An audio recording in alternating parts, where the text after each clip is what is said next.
Hi, I'm Dr. Todd Lizon, helping you live naturally in an unnatural world.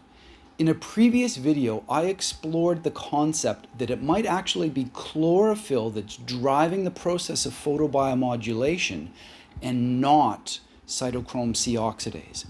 This video is an even bigger leap. This is an immensely speculative video, and I want to emphasize that because those of you that have been following me for some time know that I take a fair bit of effort to try to make sure that what I'm getting out there is accurate and backed up by studies.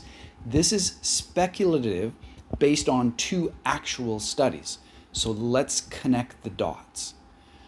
The first thing we need to understand is that there is a study out there that shows that chlorophyll might be the photoabsorber that absorbs the red and the near infrared light, and then that in turn increases the production of ATP. Another study, and this is the second thing you need to understand, is that in 2019 a study was done that looked at applying photobiomodulation to mice, and then it looked at the microbiome. In other words, the good bacteria versus the bad bacteria. And they found that this application of light helped increase the good bacteria and decrease the bad bacteria. And one of the two that they found were really affected was a bacteria called a cyanobacterium. That's a blue-green algae, and that was increased. So those are the two things you need to understand first that are fact-based. Chlorophyll and ATP, photobiomodulation helps with the microbiome. Here's the jump.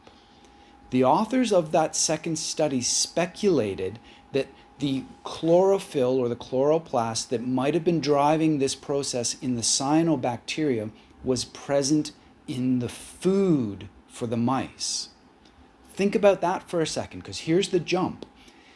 If the photobiomodulation and the good gut health were increased because the food contained high levels of chlorophyll, what does that imply for us?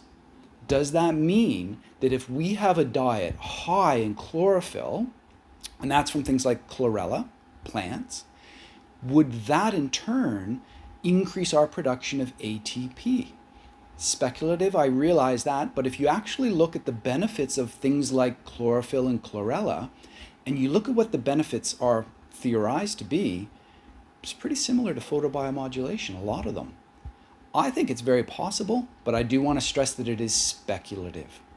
So there you have it. Maybe a diet rich in chlorophyll will actually help with photobiomodulation. Who would have thought it? Until next time, keep well.